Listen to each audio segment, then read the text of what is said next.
Donc, disons, on rend d'abord grâce au Seigneur pour que le Seigneur vraiment soit au contrôle de ce moment, que le Seigneur conduise toutes choses, que le Seigneur soit avec nous. Père de gloire, nous voulons encore, Seigneur, en ce moment, partager ta parole. Vraiment, Seigneur, entre frères, entre bien-aimés, Seigneur, nous te prions encore, Adonai, d'être avec nous, de nous conduire et de nous donner la nourriture qu'il faut, la nourriture convenable, Seigneur, en ce moment pour nous. Parce que, Papa, toi, tu es celui qui sonde nos cœurs et qui sonde nos reins, Seigneur, qui nous connaît et qui connaît le besoin de chacun, qui connaît la nourriture que chacun a vraiment besoin. Seigneur, nous disposons nos cœurs en ce moment pour recevoir de ta part ce qui est bon, ce qui est excellent au nom puissant de Yahushua, notre Seigneur. Donc voilà, on avait déjà commencé, mais en même temps, on a eu un problème technique parce que ça ne passait pas, le direct ne passait pas. Là, on nous dit que c'est bon. Gloire au Seigneur, gloire au Seigneur. Donc, nous disons que nous sommes vraiment dans un combat en train de lutter parce que d'un côté, il y a l'ennemi qui ne veut pas que nous puissions partager la parole. Voilà, annoncer la parole du Seigneur. Il ne veut pas, il cherche par tous les moyens possibles de nous empêcher. Et nous avons dit que le Seigneur est tellement merveilleux et que le Seigneur aussi de son côté, il continue à alimenter, à donner la nourriture à ses serviteurs pour donner à ses enfants. Comme on peut voir ça dans Apocalypse chapitre 1er. Apocalypse chapitre 1er, avant d'entrer vraiment dans ce que nous allons manger aujourd'hui. Dans Apocalypse chapitre 1er et le premier verset, la Bible nous dit « Révélation de Yahushua Mashiach qu'Elohim lui-même a donné pour montrer à ses esclaves ce qui doit arriver avec promptitude. Il a fait connaître par l'envoi de son ange à Johanna, son esclave. » Donc voilà. Et donc voilà comment ça se passe. Voilà comment ça se passe. Et le Seigneur donne la parole, la révélation à son serviteur pour donner à ses esclaves. Donc c'est comme ça que ça se passe. Le Seigneur te donne, toi qui es son serviteur, et toi de ton tour, tu vas donner aux esclaves de Yahushua. Et c'est vraiment tous les serviteurs, les frères serviteurs du Seigneur ont toujours opéré de cette manière-là. Vous allez voir dans 1 Corinthiens aussi, 1 Corinthiens là-bas, chapitre 11 par exemple, là-bas, comment ça se passait. Et ici, dans 1 Corinthiens chapitre 11, le verset 23, il est dit « Car j'ai reçu du Seigneur ce que je vous ai donné. » J'ai reçu du Seigneur ce que je vous ai donné. Donc, voilà. Et tout ce qu'on peut donner, nous prions et nous recevons ça de la part du Seigneur. Nous disons, Seigneur, donne-moi afin que je donne à mes frères qui sont tes esclaves. Donc, c'est pour ça que l'histoire des disciples de Yahushua, qui, devant la foule, Yahushua était devant la foule, une grande foule, plus de 5000 personnes, et cette foule-là, il demande à ses disciples de nourrir la foule. Et nourrir la foule. Et les disciples, il faut lui dire, comment on peut nourrir une telle foule, même si on avait quelque chose? Comment on peut nourrir? Qu'est-ce qui s'est passé? La foule a été nourrie par les disciples de Yahushua. Mais comment? Yahushua va multiplier le pain et le poisson et il va prendre la nourriture, il va donner à ses disciples et ses disciples vont donner à la foule. Voici la procédure que nous suivons tous les jours. Le Seigneur, quand il nous donne quelque chose, nous venons aussi donner à l'église ou à la foule, celui que le Seigneur va mettre à cœur, celui que le Seigneur va conduire à nous écouter. Comme ce soir, ceux qui sont connectés, ceux qui seront connectés, vraiment que cette nourriture que nous allons partager, nous allons donner ce soir, que ce soit vraiment une nourriture que le Seigneur nous donne. On ne veut pas donner notre propre pensée, on ne veut pas donner notre propre sentiment, mais on veut partager la parole du Seigneur. Dans Johanna ou Jean chapitre 17, il est écrit, très important, dans Jean chapitre 17, c'est pour ça que l'ennemi, il veut pas que nous puissions partager la parole aujourd'hui. De plus en plus, les gens ne partagent plus la parole parce qu'au nom de quoi les gens sont confinés, chacun dans son coin. Quand chacun est dans son coin, les gens ne partagent pas la parole et l'ennemi réussit son plan, réussit dans son plan. Qu'est-ce qui est écrit dans Jean chapitre 17, le verset 17? Il est écrit quoi? Il est écrit quoi? Il est écrit sanctifie-les par ta vérité. Sanctifie-les par ta vérité, ta parole est la vérité. Vous voyez, la parole du Seigneur est la vérité qui nous sanctifie. Et le Seigneur veut que nous puissions nous sanctifier, mais il faut la parole qui nous sanctifie. C'est pour ça que l'ennemi s'élève contre ceux qui prêchent vraiment la parole, contre la parole qui est la vérité, pas contre toute parole, mais contre la parole du Seigneur. L'ennemi veut empêcher vraiment ceux qui ont la vérité de partager cette vérité. C'est pour ça qu'il y a cette stratégie qui met en place des confinements, d'isolement, où chacun se retrouve dans son coin. On va encore prendre toujours, comme le Seigneur est en train de nous mettre à cœur, Ézéchiel. On va encore mettre vraiment pour voir que la parole du Seigneur est très importante. L'ennemi le sait. Et qu'est-ce qu'il fait? Il va nous empêcher carrément de partager cette parole. Nous clouer sur le lit de l'hôpital ou nous mettre dans un état où on ne peut pas parler. Parce qu'avec les disciples, il a essayé de les empêcher. Mais les disciples, ils ont dit, nous, on veut obéir au Seigneur. Et ce que le Seigneur nous demande, c'est de partager la parole. Et dans Ézéchiel chapitre Ézéchiel, donnez-moi quelques secondes, je pense Ézéchiel chapitre 36. Ézéchiel chapitre 36, voilà ce que le Seigneur dit par rapport encore à sa parole. Ézéchiel 36, le verset 24. Qu'est-ce que le Seigneur nous dit là? Il nous dit, je vous prendrai d'entre les nations. Le Seigneur nous prend d'entre les nations. On ne sort pas de l'ordinaire, on ne sort pas, je ne sais pas où. Le Seigneur nous prend d'entre les nations. Je vous rassemblerai de tout le pays, je vous ramènerai sur votre terre, je vous aspergerai d'eau pure et vous serez purifiés.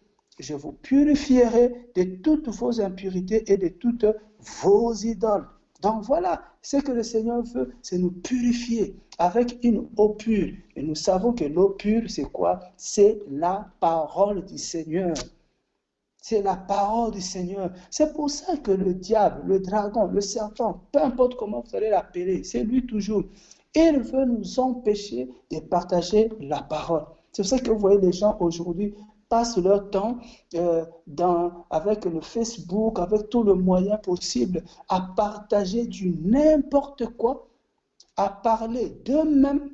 Or, si je parle de moi, les gens ne seront pas purifiés. Si je parle de moi-même, les gens ne seront pas sanctifiés. Si je parle de moi, les gens ne seront pas sauvés. Vous voyez que le diable a distrait beaucoup de gens et ils passent leur temps à partager la nourriture, la beauté, comment ils changent ses habits. Parce que c'est ça le plan du diable. Ne te donnez pas le temps, il t'empêche de partager la parole qui est l'eau pure, la parole qui est la vérité, qui va sanctifier les gens. Et si les gens se sanctifient, ils verront le Seigneur. Donc voilà c'est pour ça. Mais merci Seigneur, parce que notre Seigneur, notre Roi, il nous donne encore à nous autres la force de partager cette parole. Malgré le combat, nous sommes là pour partager la parole du Seigneur. Que la gloire revienne à lui seul, notre Seigneur et notre Roi. Alors ce soir, frères et sœurs, c'était juste pour introduire. Ce soir, nous allons partager quelque chose. Parce que nous savons que c'est un temps très difficile. Voilà. Mais voilà que l'ennemi, j'ai toujours dit, l'ennemi, toutes les stratégies qu'il va mettre en place quand le Seigneur nous révèle, on va le dévoiler, on va le mettre sur la place publique pour que les enfants d'Élohim puissent en bénéficier. Donc, nous sommes aujourd'hui dans 1 Jean chapitre 4. Et aujourd'hui, nous allons parler de quelque chose dans 1 Jean chapitre 4. 1 Jean chapitre 4, le verset 1er. 1 Jean chapitre 4, le verset 1er. Voilà, donc aujourd'hui, on va parler de ça. 1 Jean chapitre 4, le verset 1er. Qu'est-ce que la Bible nous dit? La Bible nous dit, bien-aimés, ne croyez pas à tout esprit, mais éprouvez les esprits pour voir s'ils sont d'Élohim. Car beaucoup de faux prophètes sont venus dans le monde. À ceci, vous connaissez l'esprit d'Élohim. Tout esprit qui confesse que Yehoshua Mashiach est venu en chair est d'Élohim. Et tout esprit qui ne confesse pas que Yehoshua Mashiach est venu en chair n'est pas d'Élohim. C'est l'esprit de l'anti-Mashiach dont vous avez appris la venue et qui maintenant est déjà dans le monde.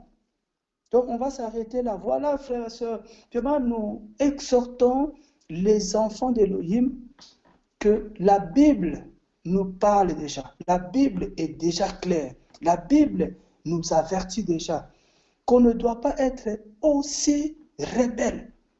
Ce que nous remarquons, aussi rebelle devant la parole du Seigneur. C'est quelque chose qui nous inquiète. La rébellion. Beaucoup de gens aujourd'hui sont tellement rebelles qu'ils ne veulent pas écouter la parole du Seigneur. La Bible dit, ne croyez pas à tout esprit. C'est vraiment le titre de notre message. Ne croyez pas à tout esprit. Ne croyez pas à tout esprit. Mais éprouvez les esprits. C'est ça le titre de notre message. On ne veut pas croire à tout esprit. La Bible est claire. Mais éprouvez tout esprit. Mais jusqu'à là, tu vas dire, frère Atas, mais quel esprit qu'on va éprouver? Quel esprit qu'on ne va pas croire? On va y arriver. On va y arriver parce que la Bible est claire. La parole dit que ta parole est une lampe à mes pieds. La Bible est là. Et il dit d'abord, quel esprit d'abord? Quel esprit auquel on ne doit pas croire? Quel esprit n'est pas croire? Quel esprit n'est pas écouter? Quel esprit? Il dit, car beaucoup de faux prophètes sont venus dans le monde. Frère, c'est la vérité. Vous voyez tous les prophètes qu'on voit là, beaucoup sont faux. Beaucoup sont faux. Parmi ces faux prophètes-là, parce que les esprits-là, c'est les esprits de ces prophètes-là. Parmi ces prophètes-là qui sont faux, on dit, à ceci vous connaissez l'esprit d'Élohim, ou tout esprit qui confesse que Yehoshua Mashiach est venu en chair est d'Élohim. Et tout esprit qui ne confesse pas que Yehoshua Mashiach est venu en chair n'est pas d'Élohim, c'est l'esprit de l'anti-Mashiach. Donc vous avez appris la venue. Et qui maintenant est déjà dans le monde. Frères et sœurs, soyons disciplinés si on veut être sauvés. Soyons disciplinés si on veut aller au ciel. Soyons disciplinés. La Bible est claire. Tout esprit, tout prophète, toute bouche qui vient, qui dit que Yehoshua Mashiach n'est pas venu en chair, n'est pas l'Élohim, n'est pas Elohim. Parce que quand on dit qu'il est venu en chair, ça veut dire qu'il n'est pas Elohim. Qui est venu en chair? Elohim est venu en chair pour nous sauver. Toute personne qui se prétend être prophète, apôtre, docteur, mais à la base qui ne reconnaît pas la divinité de Mashiach, de Yehoshua, il ne faut pas croire à cet esprit. Il ne faut pas croire en lui. Il ne faut pas croire à tout ce qu'il va dire. Tout ce qu'il va dire, c'est de l'anti-Mashiach. Tout ce qu'il va dire, ça ne sera pas bon. C'est la base. Donc, on ne doit pas être rebelle. Nous sommes avertis. Le Seigneur nous aime tellement qu'il nous a déjà avertis. C'est à nous maintenant de prendre notre responsabilité. C'est à nous maintenant d'obéir à la parole. Voilà. N'ajoutez pas foi ou ne croyez pas à tout esprit, mais éprouvez les esprits. On va voir encore ce que le prophète Jérémie nous dit. On va voir Jérémie chapitre 29, on va voir qu'est-ce que lui aussi nous dit. Le Seigneur a commencé à parler depuis, et il a continué à parler, et il continue à nous parler. Et celui qui a des oreilles, écoute, et celui qui ne veut pas écouter, tant pis. Mais au moins le Seigneur, lui, il a parlé. Il a parlé. Et Jérémie chapitre 29, on va voir le verset 8. Qu'est-ce que la Bible nous dit là-bas?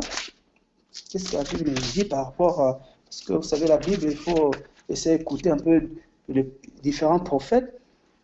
Il dit, car ainsi parle Yahweh, Sabaoth, l'Élohim d'Israël.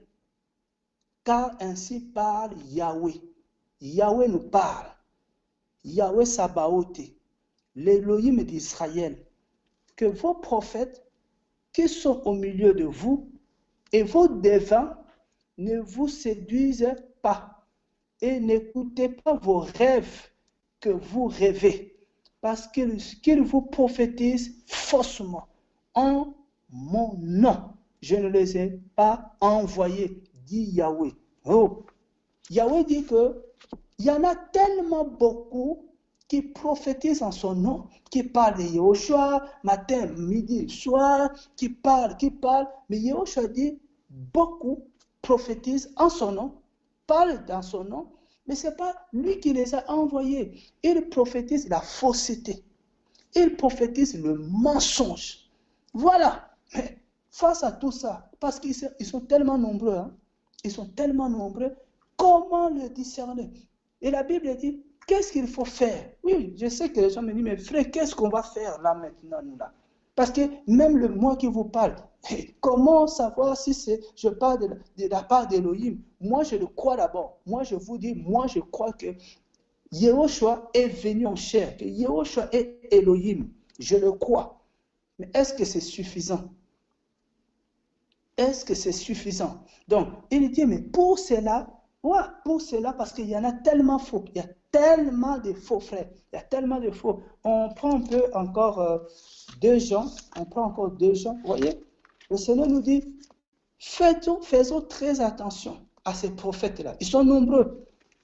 Ils sont nombreux. Ils viennent raconter des choses et ce n'est pas le Seigneur qui les a envoyés. Regardons dans 2 Jean, chapitre 2 Jean, le verset 7. Le Seigneur nous dit, leur maître a fait. Comment il a séduit Ève? Par le mensonge.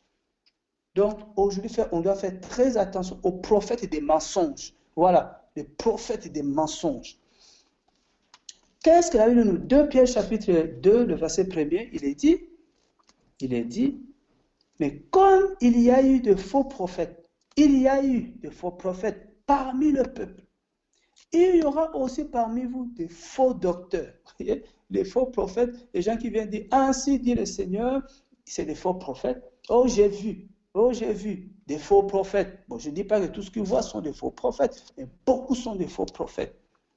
Il y aura aussi des faux docteurs. Des faux docteurs, c'est des enseignants. Des gens qui viennent introduire des doctrines qui sont pernicieuses, des faux enseignements, des fausses doctrines. Toujours par les prophéties, les gens sont égarés, sont séduits par des songes, des rêves, les gens sont séduits maintenant là par des enseignements qu'on nous donne. On est là accroché à des enseignements sur YouTube. On est là, frères et sœurs, on a oublié la Bible. Voilà, on a oublié la Bible. On veut seulement écouter les hommes. Beaucoup de ceux qui parlent, qui enseignent, ils enseignent des faussetés. Les faux docteurs qui introduiront, regardez ce que vraiment la Bible dit ici. Ils introduiront secrètement. Ils n'introduiront pas de manière visible. Ils n'introduiront pas des choses comme ça, d'une manière secrète, des sectes de perdition. Régnant le Seigneur qui les a achetés attireront sur eux-mêmes une perdition soudaine. Ils s'en foutent, ces gens-là. Ils acceptent la perdition. Ils acceptent parce qu'ils sont payés. Voilà, ils sont payés pour faire perdre les gens parce qu'eux-mêmes sont perdus. Donc, ces gens-là sont payés. Ces gens-là qui courent à l'argent, ces gens-là qui courent à la gloire, ils ont la mission de faire perdre le peuple du Seigneur. Ils les introduisent secrètement, frères et sœurs. Tu peux souligner dans ta Bible, secrètement, d'une manière pernicieuse. Et ils introduisent, mais beaucoup de gens ne se rendent pas compte qu'ils sont en train d'avaler un faux enseignement, une mauvaise nourriture. Les gens ne se rendent pas compte. Les gens ne se rendent pas compte ce qu'ils mangent actuellement. Ils introduisent des enseignements, des faux enseignements, mais d'une manière pour comprendre, pour savoir que ce que tu es en train de manger, ce à quoi tu crois, n'est même pas la vérité, n'est même pas la parole du Seigneur. Frères et sœurs, c'est quel esprit, quelle méchanceté. Mais ces gens-là, c'est les anti-Machia. Ils introduisent secrètement, de manière qu'on puisse pas, que les gens ne repèrent pas. Que les gens ne repèrent pas des sectes de perdition. Vous voyez? Donc, nous venons vous dire, frères et sœurs, nous sommes responsables. Nous sommes responsables devant le Seigneur de ce que nous consommons. Tu es responsable de ce que tu consommes. Oui, tu es responsable. Et qu'est-ce qu'il faut faire, frère Atas? Qu'est-ce qu'on va faire? Frère Atas nous met dans une situation compliquée. Non, c'est la parole. La parole nous dit, qu'est-ce qu'il faut faire? Il faut tout simplement éprouver les esprits. Éprouver, c'est examiner. Oui, il faut les tester. Les esprits, s'ils sont d'Élohim, quand quelqu'un apporte un enseignement, quand tu veux écouter quelqu'un, frère, il faut éprouver. Mais malheureusement, aujourd'hui, frère, quand tu as éprouvé, tu as vu que quelqu'un, celui qui donne cet enseignement, n'est pas l'esprit qui l'anime, n'est pas l'esprit d'Élohim. Arrête de l'écouter. Tu es responsable. Arrête de l'écouter. Il y a parmi eux des chantres, soi-disant. Toi-même, tu as vu que ce chantre-là a vraiment l'esprit d'Élohim. Toi-même, tu as vu que le chantre-là n'a pas l'esprit d'Élohim. Mais quelle rébellion, quel endurcissement. Tu continues quand même à l'écouter. Mais frère, tu creuses toi-même ta propre tombe. Tu es toi-même responsable devant ta mort. Si tu sais que le soi-disant prophète est là, il n'est pas d'Élohim. L'esprit qui l'anime n'est pas l'esprit d'Élohim. Mais frère, qu'est-ce que tu perds quand tu arrêtes de l'écouter? Quand tu l'écoutes même plus, tu lui donnes même des vues, tu l'encourages même. C'est pas, tu dis oui, il me fait rire. Il te fait rire. Mais frère, dans l'amusement que tu vas aller en enfer. Oui.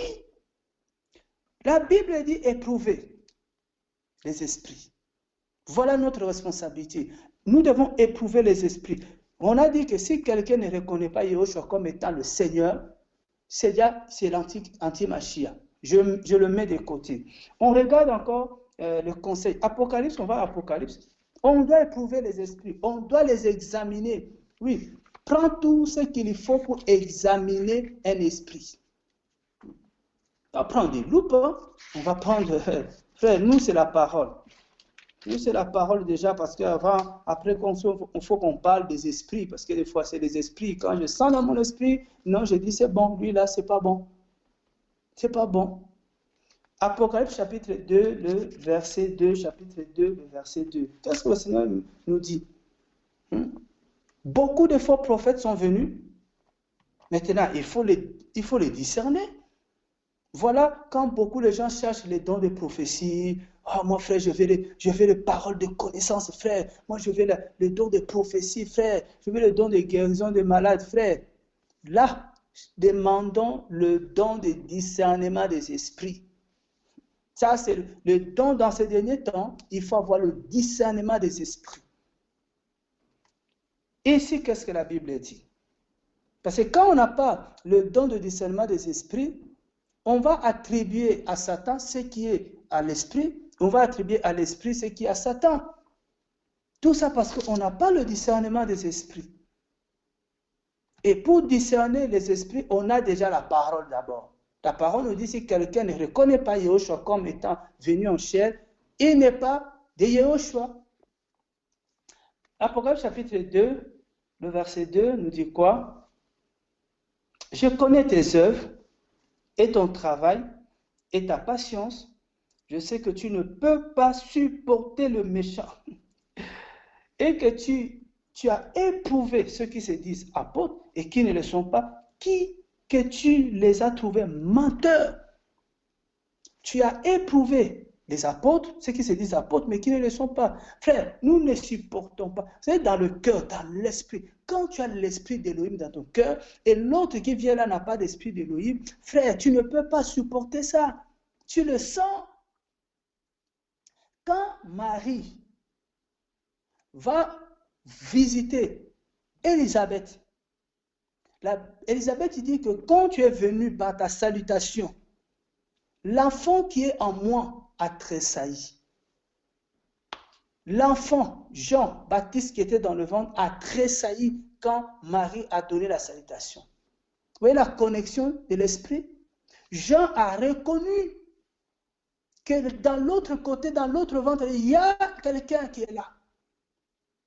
Quand il y avait une foule dans le Jourdain, quand Jean baptisait, Yahushua était en train de venir, et il dit qu'il y a quelqu'un parmi vous qui vient là.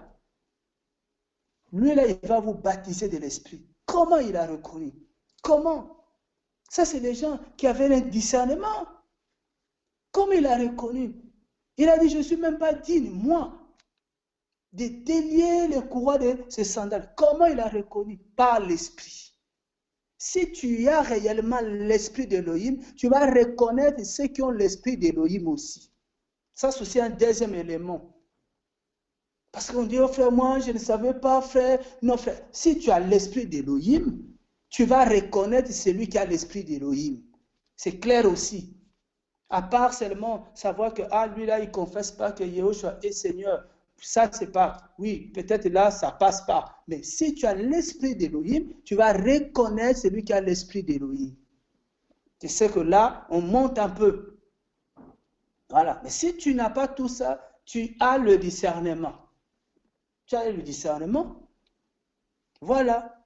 Et on va prendre un Thessalonicien aussi va nous aider aussi. Frère, on doit éprouver les enseignants, on doit éprouver les docteurs, on doit éprouver les prophètes. Ils sont nombreux. Et si on ne les éprouve pas, ils vont nous séduire. Ils vont nous induire en erreur. Voilà, on va manger la nourriture qu'il ne faut pas manger. Et nous serons responsables devant le Seigneur. Voilà, qu'est-ce que encore ici la parole nous dit dans 1 Thessaloniciens chapitre 5. 1 Thessaloniciens chapitre 5. Vraiment, nous prions notre Seigneur Père de nous ouvrir l'esprit, de nous donner cette capacité, voilà, de discerner le mon frère et celui qui n'est pas mon frère. Vous savez, avant de lire 1 Thessaloniciens, il y a une histoire qui m'a toujours bouleversé dans la Bible.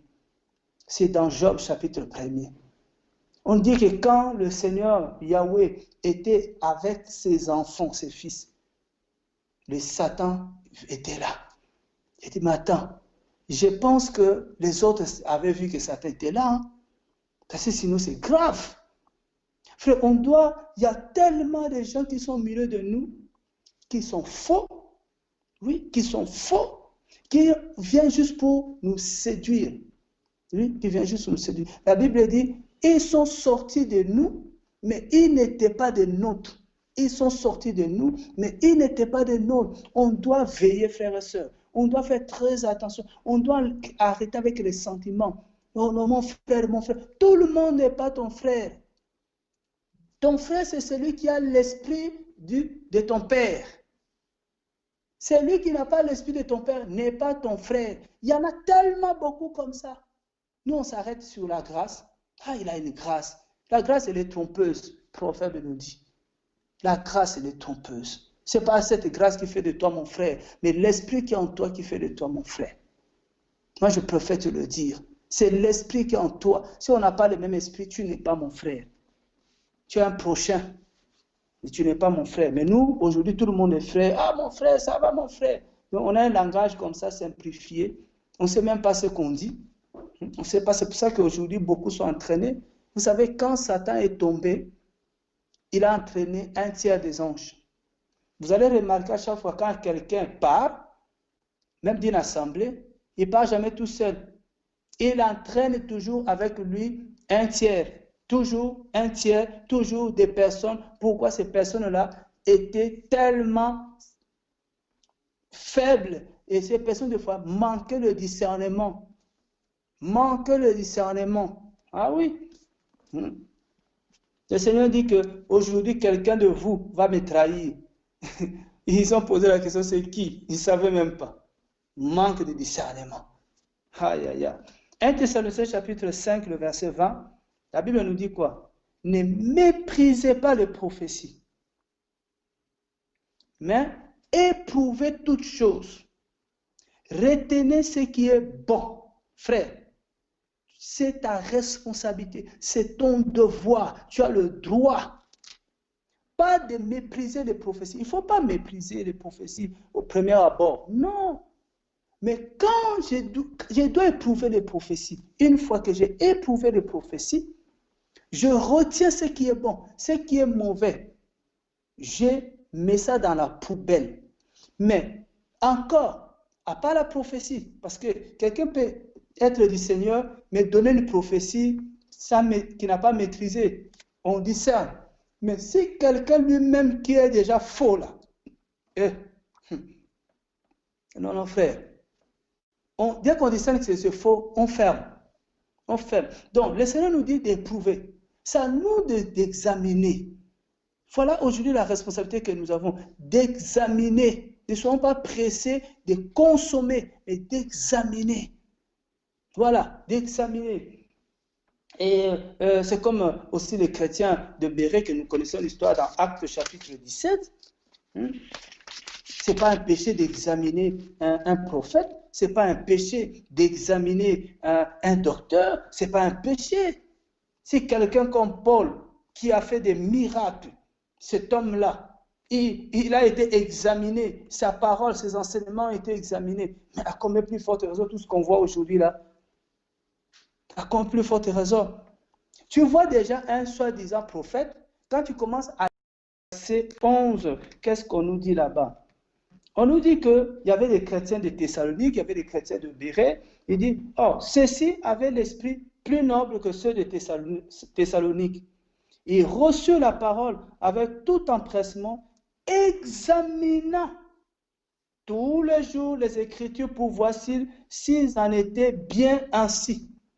Et les examiner les Écritures. Il y a un enseignement qu'on a donné, on va examiner à travers les Écritures si ce qu'on nous a donné est exact ou pas. C'est ça. Un enseignement, il faut l'examiner sur la lumière de la parole. J'ai dit sur la lumière de la parole, pas sur la lumière d'un autre enseignement de quelqu'un. Non, non, non, frère. Sur la lumière de la parole. Il faut aller voir dans la parole ce que Paul a enseigné. Il faut aller voir chez Paul et ce que Paul a enseigné. Il faut voir ça chez Jean, chez Pierre, chez Jérémie, chez Ésaïe. Parce que, frère, Paul n'a pas inventé la parole. Ce que Paul enseigne, il y a d'autres qui ont enseigné avant lui. C'est pour ça que Yahushua dit, je ne suis pas venu abolir les prophètes, ni la loi, ni Moïse. Moi, je ne suis pas venu les abolir, mais je suis venu les accomplir. Donc, même Yahushua, ce qu'il a enseigné en tant qu'homme, on peut aller examiner ça. On peut voir ça que oui, il y a quelqu'un aussi, Ésaïe a dit ça, Jérémie a dit ça, Moïse avait dit ça. C'est ça, frère. Nous devons avoir cette habitude d'examiner. C'est pour ça qu'aujourd'hui, on n'a pas le temps. Beaucoup ne prennent pas le temps d'examiner un enseignement. On prend, on applique. On prend pas directement. Et si tu ne fais pas comme ça, oh non, il n'est plus avec nous. Non, frère, ce n'est pas ça. Il faut qu'on arrête l'intimidation. L'intimidation, c'est de la sorcellerie. Laissons le temps aux gens d'examiner la parole qu'ils vont, eux, à leur tour, donner aux autres. Beaucoup de gens, je vois beaucoup de gens, comment on dit, relier un enseignement qui n'ont même pas eux-mêmes examiné, qui n'ont même pas eux-mêmes, ah Seigneur de gloire. Vous savez, dans Apocalypse, hein, j'aime la parole, frère. Dans Apocalypse, on vient donner à Jean des révélations terribles. Mais quand vous lisez Apocalypse, le frère Jean là-bas, qu'est-ce qu'il dit? Il dit que j'ai moi-même, oh Seigneur, alléluia, alléluia, j'ai moi-même attesté. Oh, si je peux retrouver ça, vraiment, cette parole. Alléluia, alléluia. Oh Seigneur. La parole qui lui a été donnée, il va la tester, il va l'examiner. Il a reçu des visions, il a reçu des prophéties. Il a dit non, il faut que j'examine si ce que je suis en train de recevoir vient du Seigneur avant de donner aux esclaves du Seigneur. Il faut examiner la parole. Si tu examines la parole, tu seras sauvé. Ne prenez pas la parole comme argent comptant comme ça. On te donne, ah lui là, on sait que c'est un frère. Lui là, on sait que c'est un vrai prophète. Frère, on a connu des vrais prophètes qui sont devenus des faux prophètes. On a connu ça. On est en train de les connaître. Des frères qui étaient vrais, qui sont devenus faux aujourd'hui. On a connu, frère, la Bible parle de Hyménée, la Bible parle d'Alexandrie. Il y en a beaucoup comme ça, qui, à un moment donné, ils étaient des frères, après ils ont fait naufrage. Ceux-là, ils peuvent venir secrètement avec des sectes et des perditions, et ils vont donner, et les gens vont croire. Les gens vont croire. Alléluia. Donc, aujourd'hui, notre message, frère, ne croyez pas tout esprit. Examinez tout esprit. Ne croyez pas tout esprit, mais examinez tout esprit pour savoir si ils sont d'Élohim. Voilà notre message. Prends le temps. On ne va pas te condamner. On ne va pas te tuer si tu n'es pas encore d'accord. Parce que pourquoi tu examines, tu vérifies. Le temps est grave. C'est la dernière heure. On ne joue pas à cette heure-là. Nous, on doit aimer la parole. On doit avoir la Bible avec nous pour vérifier ce que nous recevons et ce que nous allons donner. Le Seigneur, Paul dit à Timothée, il dit quoi? Il dit, veille sur toi et sur l'enseignement que tu donnes. C'est très important. Vraiment, frère, c'est une exhortation que je voulais donner aux enfants d'Élohim, aux enfants du Seigneur, à mes frères, à mes sœurs qui aiment la parole, qui aiment la vérité, que frères et sœurs, tu es responsable de ce que tu manges. Tu es aussi responsable de ce que tu partages.